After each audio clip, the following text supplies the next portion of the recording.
Olá a todos. Essa é a apresentação do trabalho referente à unidade 1 de ondas e termodinâmica, com os seguintes discentes: Álvaro Luiz, Emerson Nunes e Ian Souto.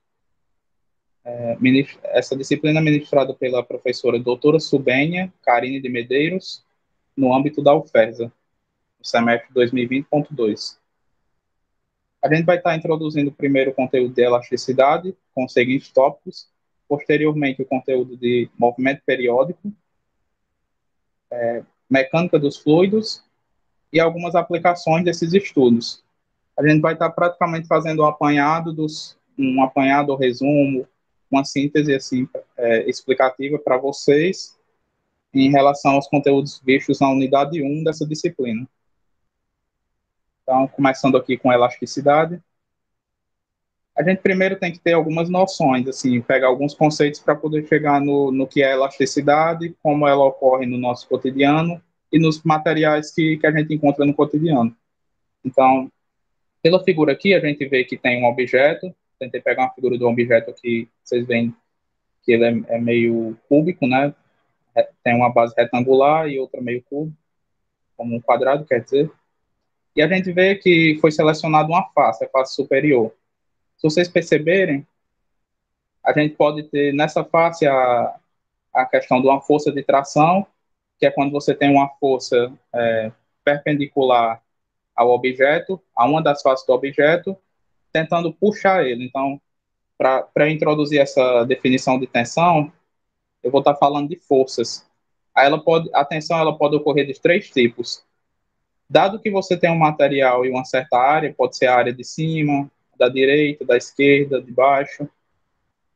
Se o objeto ele sofre uma força perpendicular à sua face, a uma dessas áreas aqui que a gente vai estar selecionando, ele vai estar sofrendo uma tensão, que é diferente daquela tensão vista em eletricidade. A que a gente vai apresentar aqui é uma tensão mais na questão física do objeto.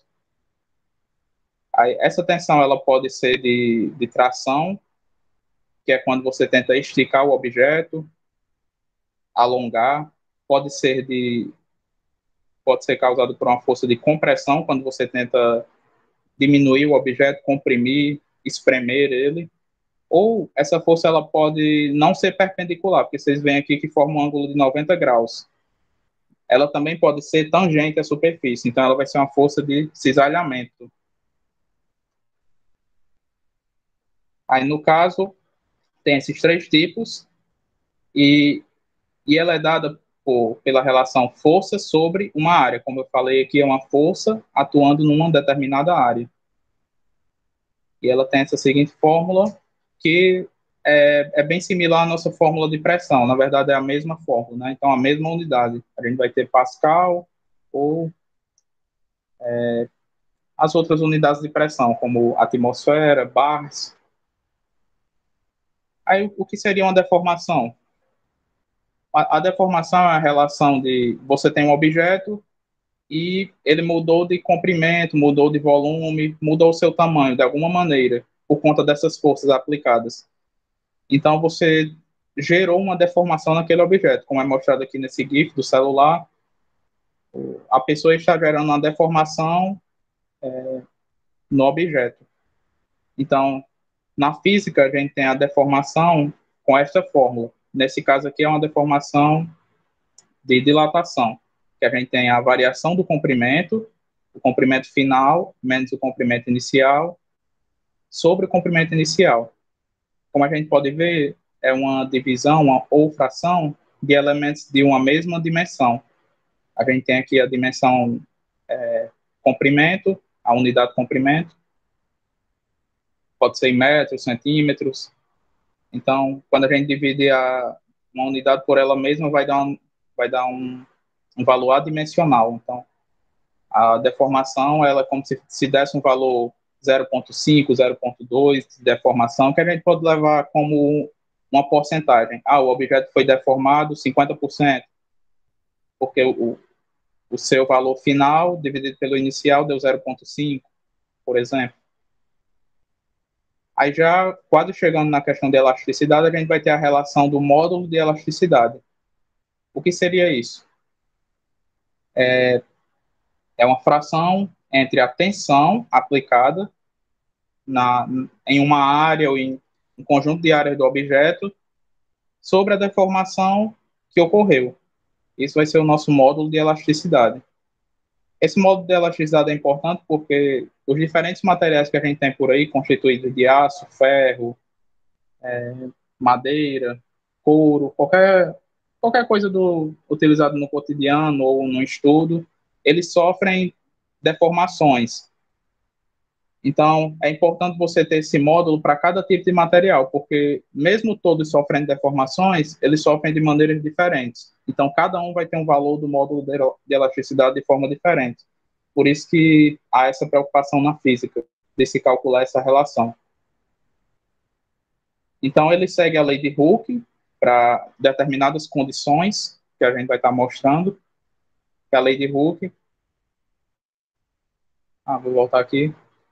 Ela pode ser aplicada, essa questão desse modo de elasticidade, ele obedece condições de deformações de até 1% do tamanho do objeto. Mas aí a gente vai estar falando num gráfico aqui, apresentando posteriormente. Então, já que a gente já sabe o que é tensão e deformação, vamos apresentar agora essas duas grandezas para a questão da dilatação e da compressão. A dilatação é quando o comprimento, quando você gera uma força em superfícies contrárias. Então, como a gente vê aqui, a gente tem a superfície A desse objeto, a área A desse cubo, né? Esse cubo cinza. Você está gerando uma força desse lado e outra força contrária, uma para o lado esquerdo e outra para o lado direito e esquerdo, quer dizer. Então, você vai variar o comprimento do objeto, você está esticando o objeto. Ele tinha um comprimento inicial L0, agora ele vai ter um comprimento final L. Então, a tensão aplicada vai ser o módulo da força perpendicular sobre a área, e a deformação vai ser a variação do comprimento sobre o comprimento inicial, como já foi apresentado. Então, essa tensão de dilatação ela só ocorre quando você tem forças que atuam na mesma direção, mas sentidos opostos. Como você pegar uma comida qualquer, um pão, por exemplo, e puxar um lado do pão para um lado, outro lado para o outro, até quebrar, né, torar o pão. Dividir em duas partes é a questão da dilatação. Já a compressão, você vai ter o mesmo princípio das forças perpendiculares à superfície, na mesma direção, sentidos também opostos, mas elas vão estar tentando comprimir o objeto, imprensar o objeto. A fórmula é a mesma. Então, essa é a tensão de dilatação e compressão. O módulo de Young, ele vem da questão do módulo de elasticidade. Ele é a mesma relação, só que ele já é aplicado à dilatação ou à compressão. Essa é a fórmula do módulo de Young, como vocês podem ver.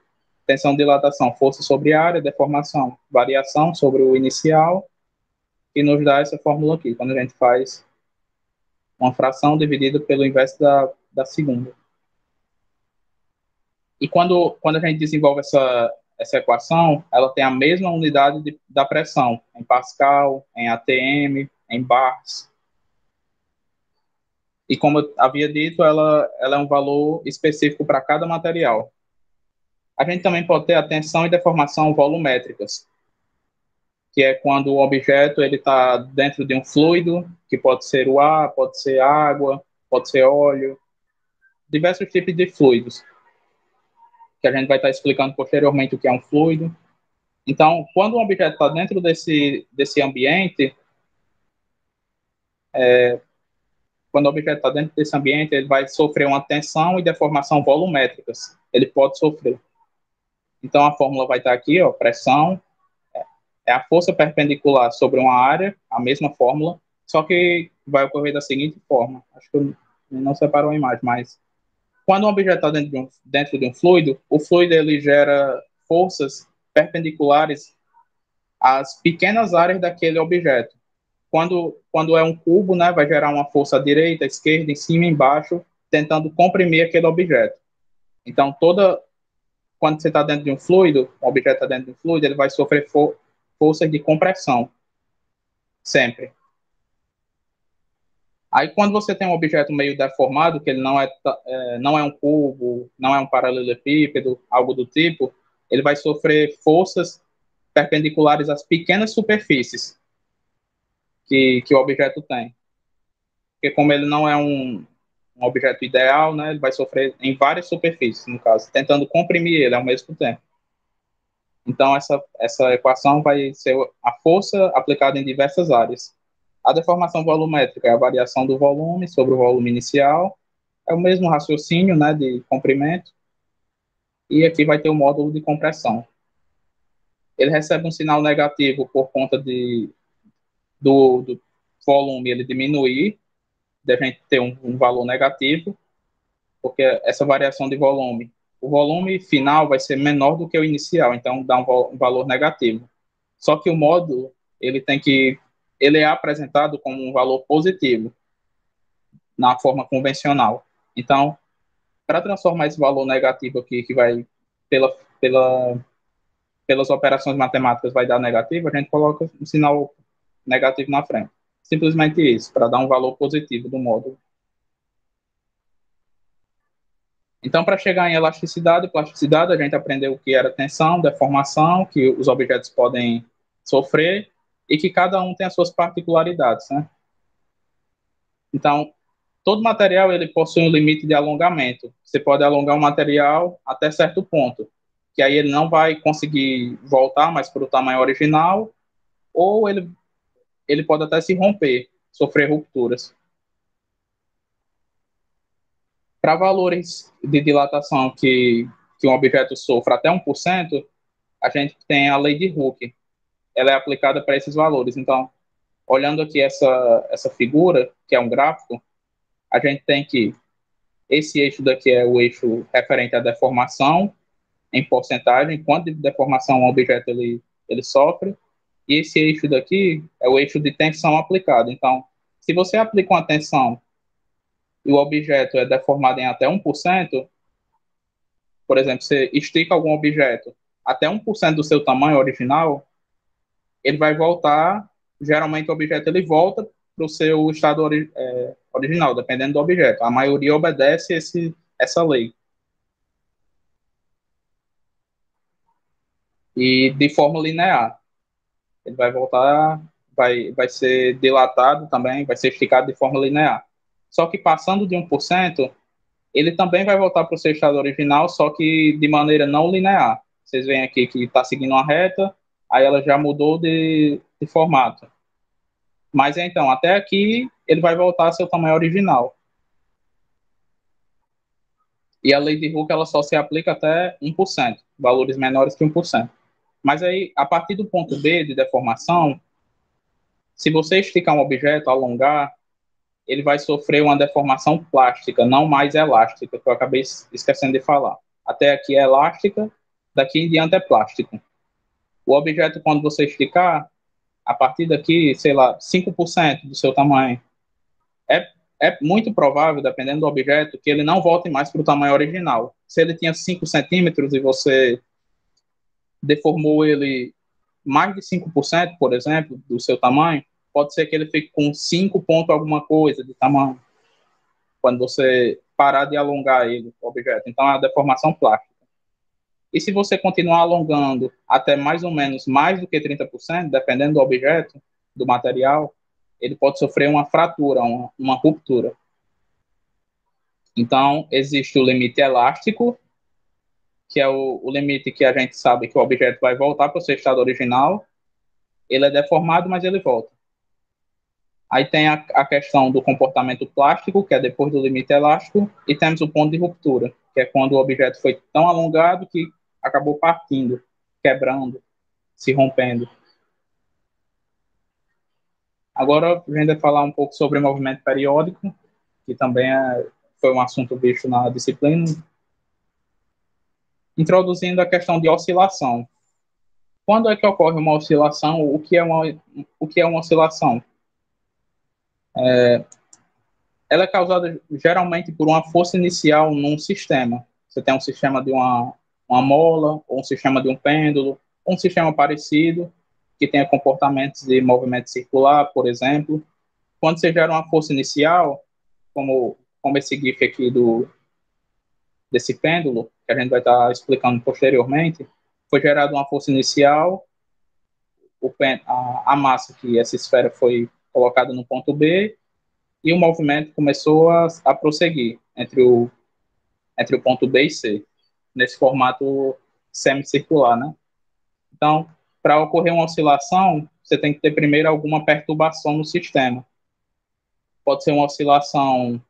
Existem vários tipos de oscilações, né, que a gente pode encontrar no nosso cotidiano. A gente pode encontrar ondas de rádio, a luz. Eu acredito também que as ondas sonoras, que a gente não estudou ainda essa questão de ondas, né? Mas pode ocorrer movimentos oscilatórios nesses tipos, que a gente não vai estar abordando tão detalhadamente. Então, a oscilação ela depende do deslocamento que essa força, essa perturbação gerou naquele sistema para ela ocorrer. E nos movimentos periódicos, são movimentos que se repetem com o tempo, que tem um período que tem uma frequência, a gente vai ter sempre uma força restauradora, que é quando ocorre essa perturbação, num certo deslocamento, vai ter uma força atuando naquele sistema para que o sistema volte para o seu estado de equilíbrio.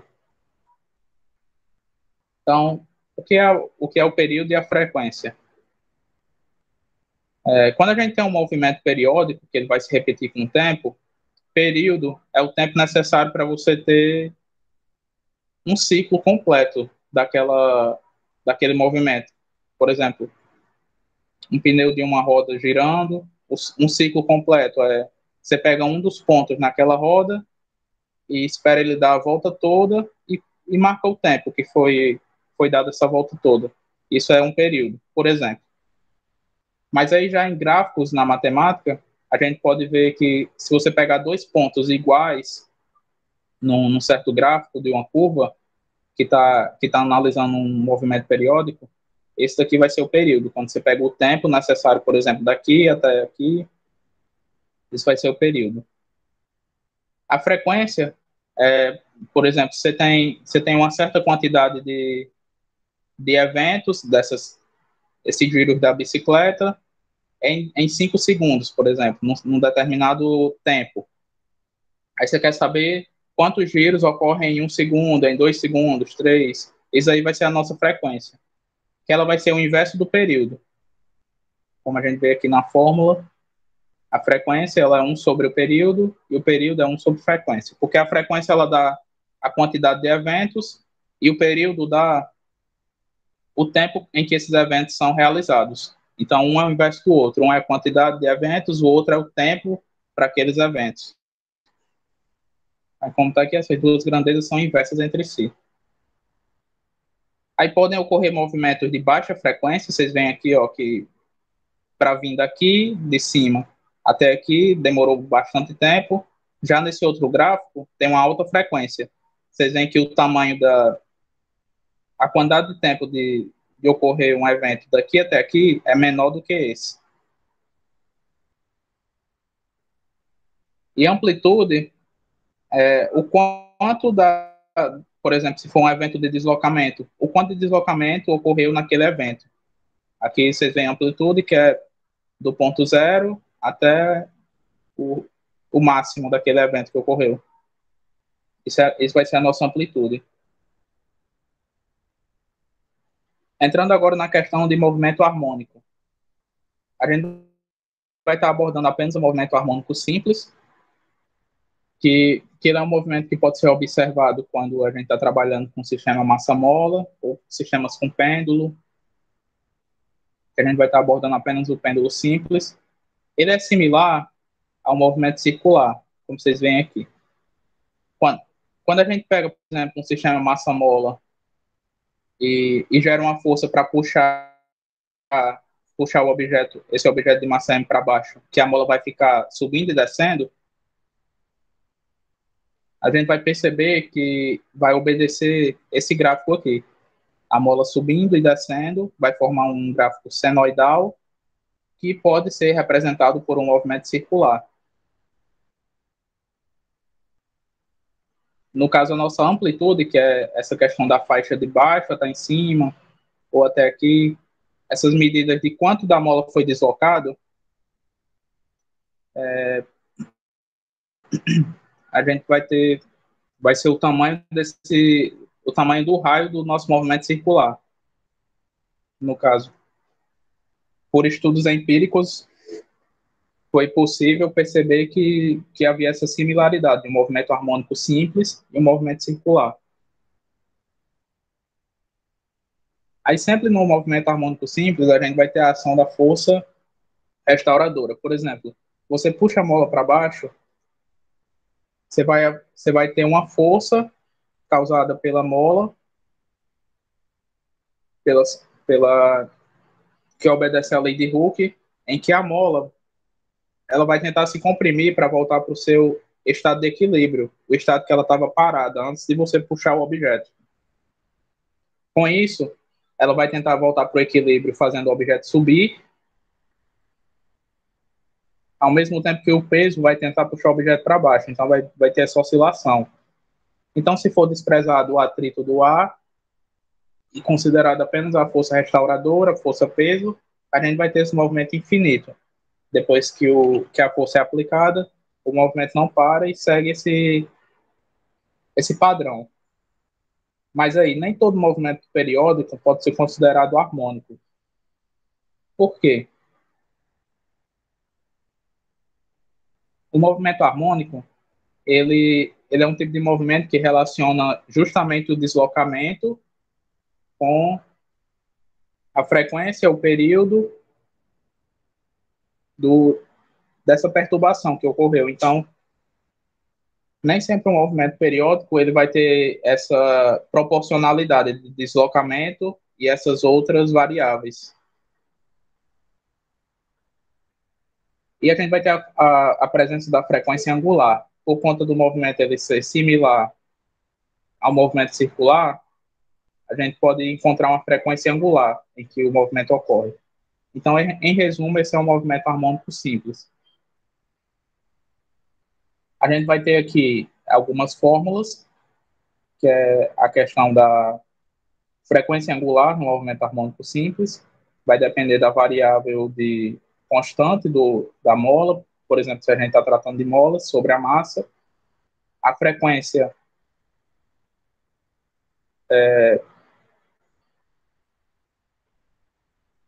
na verdade, isso daqui é só a frequência. Aí, quando a gente quer transformar em radianos, a gente tem a frequência angular, a gente tem o período, também no movimento harmônico simples, velocidade e aceleração. E como a gente pode comparar com o movimento circular, a gente vai ter a presença do fasor. O que quer dizer isso?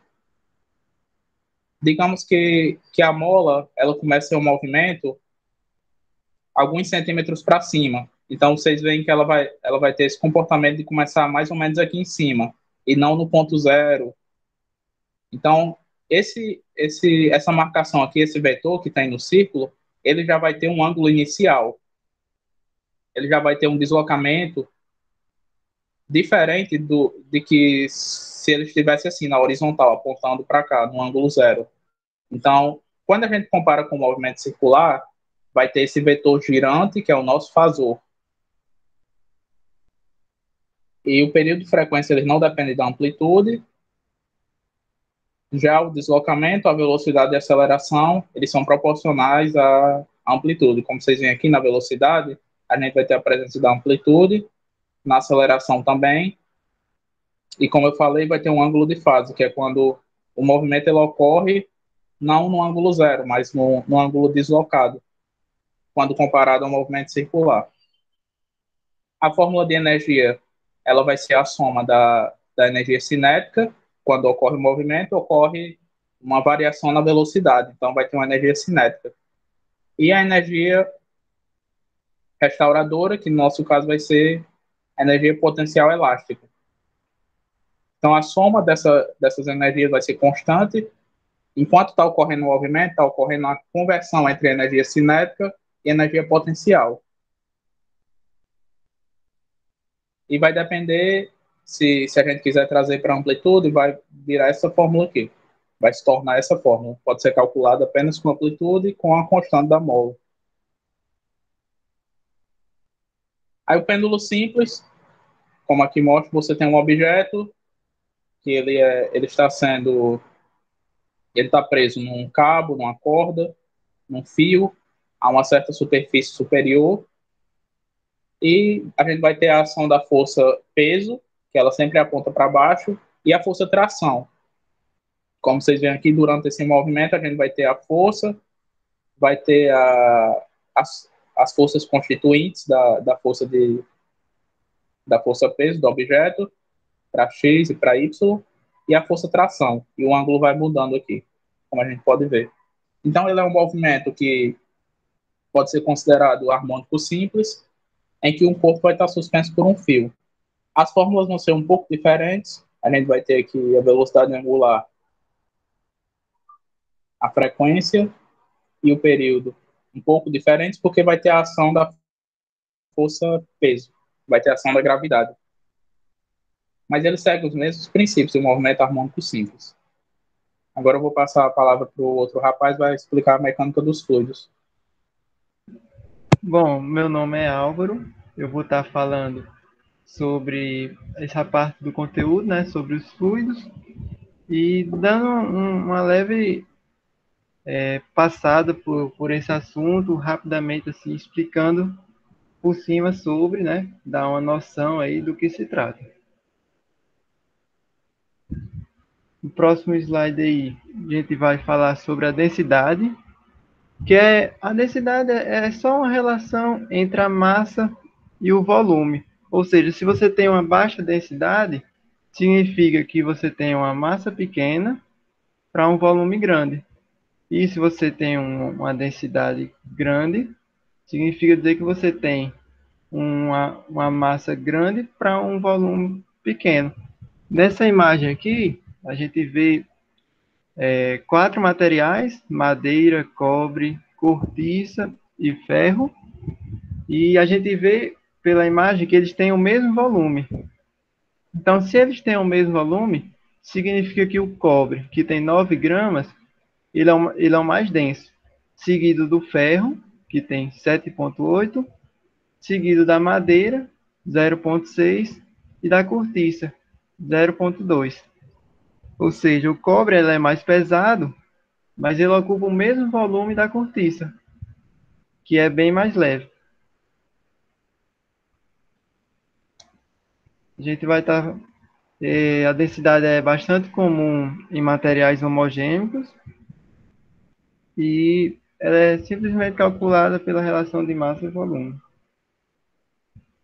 No próximo slide, a gente fala sobre uma pressão em um fluido totalmente imerso em um líquido, como tem ali na primeira imagem de cima. Então, a gente vê pelas setas como essa pressão ela age sobre o corpo. Ela vem de todos os lados, essa pressão, e é também uma força perpendicular sobre a superfície do corpo.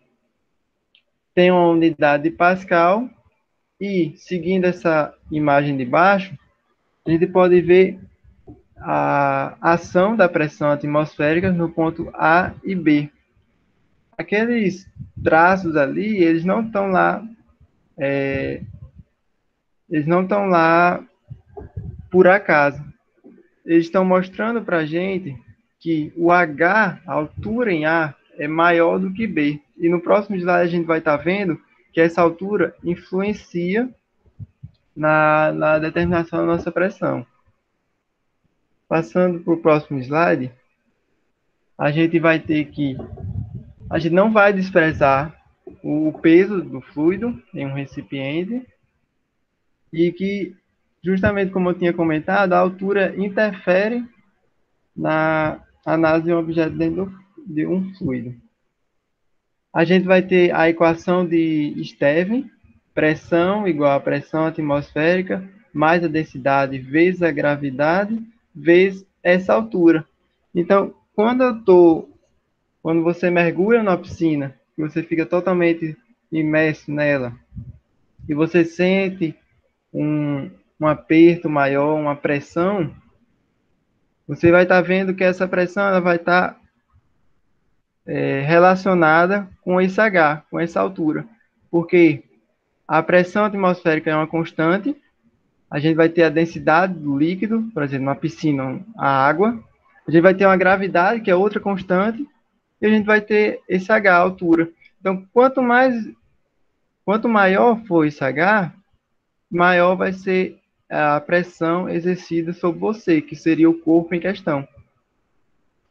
Então, essa daí é a equação de Stern. A gente também tem um princípio de Pascal, que diz que a pressão é constante em um fluido de densidade constante, ou seja, se a densidade é constante em 2 pontos de um fluido, então é como se fosse o mesmo fluido. Essa lei de Pascal está dizendo que uma pressão é constante em todos os pontos de um mesmo fluido.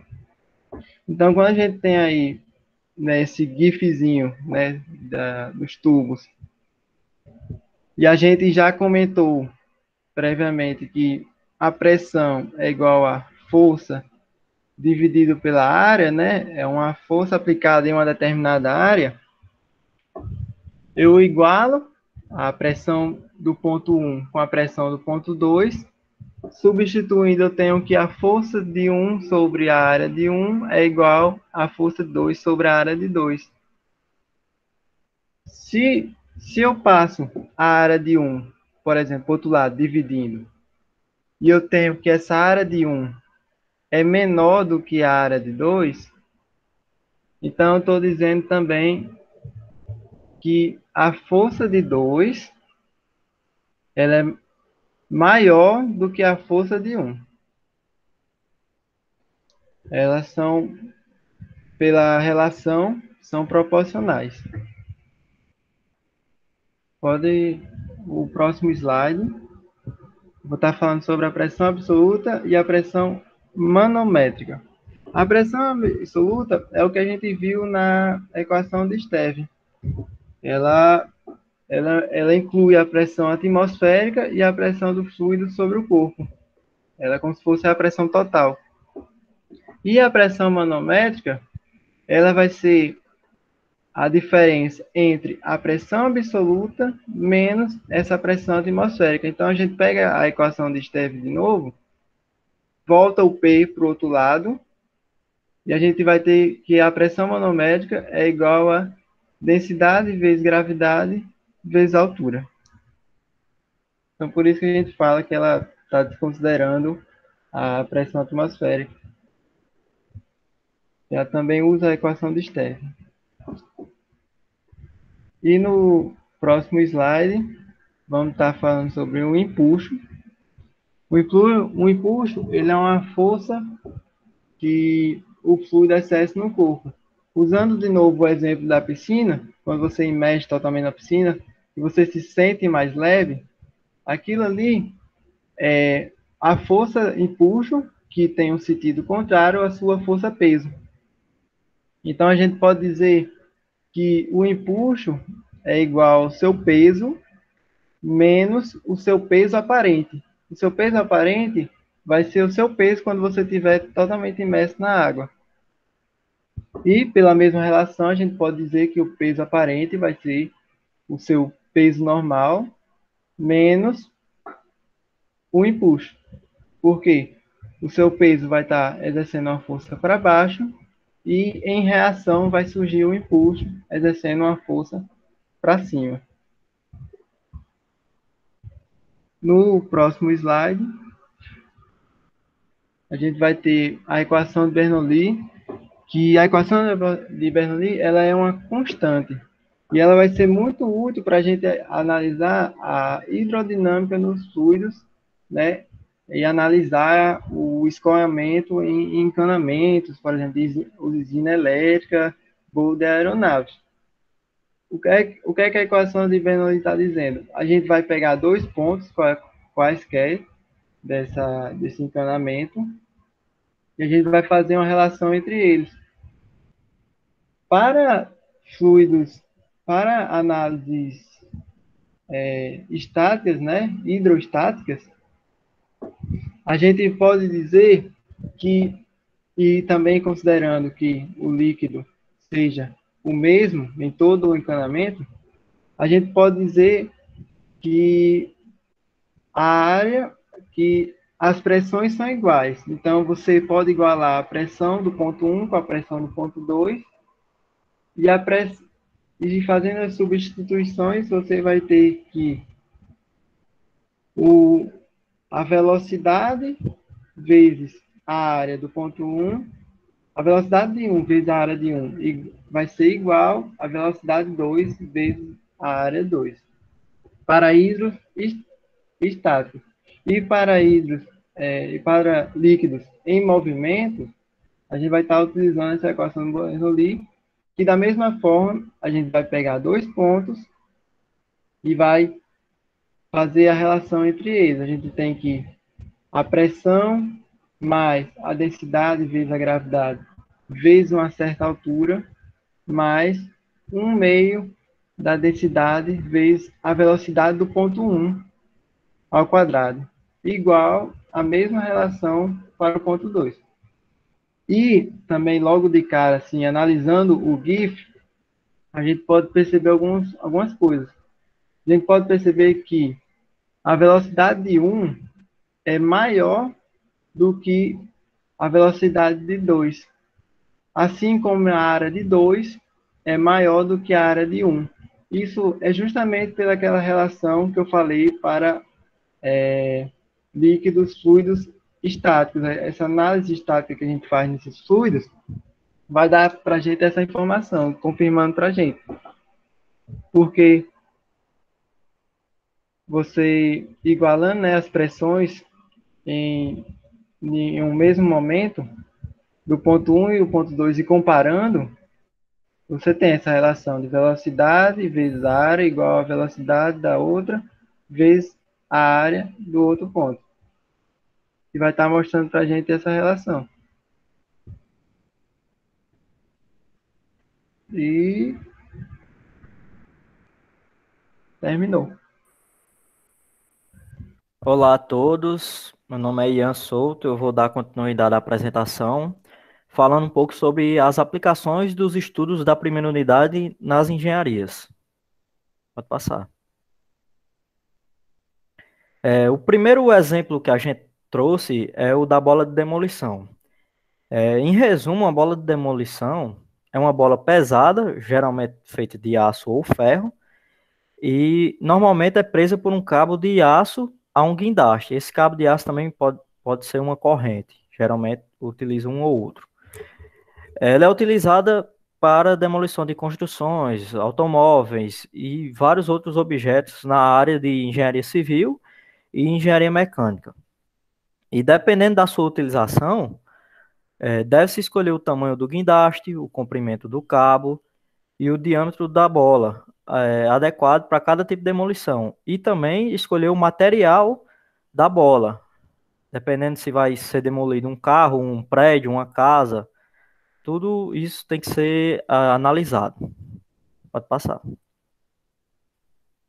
E vendo de um ponto físico, quando a gente fala da bola de demolição, a gente percebe que o cabo ele sofre uma deformação por conta do peso submetido pela bola. E na escolha do cabo, deve ser levado em conta justamente esse peso que a bola submete sobre o cabo. E os movimentos realizados, que esses movimentos se assimilam ao movimento harmônico, que já foi abordado na disciplina e falado na apresentação. E considerando um valor mínimo para a rotação e a deformação do cabo, esse movimento se torna similar ao movimento harmônico simples, também falado na disciplina e na apresentação. Pode passar. O segundo exemplo que a gente trouxe foi do submarino. Em geral, os submarinos são embarcações construídas para operar submersas. Inicialmente, elas foram utilizadas na Primeira Guerra Mundial pela Marinha de diversos países, mas hoje servem para transporte de mísseis nucleares, exploração e estudo dos mares e de animais marítimos, resgate e salvamento de pessoas, entre várias outras funções. Ao lado, a gente vê a exemplificação, a figura de um submarino, vou dizer assim, um submarino padrão, que seria o mais utilizado no mundo, e suas devidas partes. Pode passar. Quando a gente fala em submarino, tem dois princípios básicos que a gente tem que pensar. O primeiro é a pressão suportada pela sua estrutura, que é o quê? Quanto mais profundo tiver o submarino no mar, mais pressão a água exercerá sobre sua crosta, né? Vamos dizer assim. Isso é uma coisa que tem que ser analisada. E o segundo ponto é o princípio de Arquimedes, que é ele que vai nos ajudar a definir como o submarino vai submergir e emergir na água. Pode passar. Para saber a capacidade necessária da pressão do submarino, que o submarino deverá suportar, a gente utilizará do impulso causado ao submarino ser deslocado no mar. Essa pressão hidrostática é dada por uma coluna d'água de altura H e é calculada pela fórmula pH igual UGH, sendo U a densidade da água, G a gravidade da Terra e H a profundidade do submarino. Pode passar. Para exemplificar, a gente supôs que um submarino necessita submergir em até 400 metros de profundidade, que seria o máximo que ele poderia submergir. No caso, a gente vai ter pH, a fórmula que eu já citei, e vamos só substituir os valores. No caso, a única diferença seria H, que vai ser 400.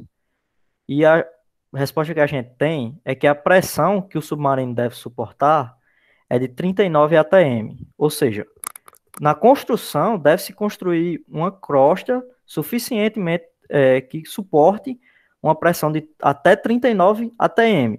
Isso pode variar. Se você quiser um submarino que chegue a uma profundidade maior, a pressão será maior e por aí vai. Ao lado está uma figura que exemplifica, que é uma coisa meio óbvia, né? Que quanto mais profundo, mais a pressão será maior. Pode passar. Aí, só para fazer uma adição a essa explicação, é que a gente acabou esquecendo, mais ou menos a cada 10 metros de profundidade no mar, a gente vai ter adicionado 1 atm de pressão a mais que o submarino vai ter que suportar. Então, a cada 10 metros é mais ou menos 1 atm a mais que ele vai ter que suportar. Então, por isso que tem nível 1, 2, 3, são os níveis de pressão em atm que ele vai ter que suportar. Pode prosseguir. Pronto, pode passar o slide. Agora vamos falar sobre o efeito do empuxo. Quanto à questão de submergir e emergir, a gente analisa pelo meio do princípio de Arquimedes. Que quer dizer, para que o submarino flutue na superfície, o seu peso tem que ter a mesma intensidade do empuxo recebido. Ou seja, peso tem que ser igual a empuxo, como mostra a figura. Por um raciocínio lógico, a gente percebe que para o submarino submergir, seu peso tem que ser maior que o empuxo, e para ele emergir, ao contrário, o empuxo tem que ser maior que o peso. Como isso acontece? Pode passar. Para que o submarino afunde, a gente deve aumentar o seu peso da seguinte maneira. Existem armazenamentos, existem reservatórios dentro do submarino que, quando o submarino vai submergir, a gente abre para que a água entre até um certo ponto, que seria o ponto desejado, até a profundidade que se deseja ir. E para que o submarino possa emergir, é justamente o serviço contrário. A gente vai colocar para fora essa água que entrou, até que ele alcance, como posso falar, o lado de fora, né, da água. Assim, com esse reservatório, a gente pode ajustar o peso do submarino para o valor desejado, não ultrapassando a profundidade que o seu castro suporta, para que não tenha problemas com a pressão. Pode passar. Obrigado por assistir. É isso. Não sei se os meninos vão falar mais alguma coisa. Obrigado. Não, essa foi nossa apresentação. Obrigado a todos. É isso.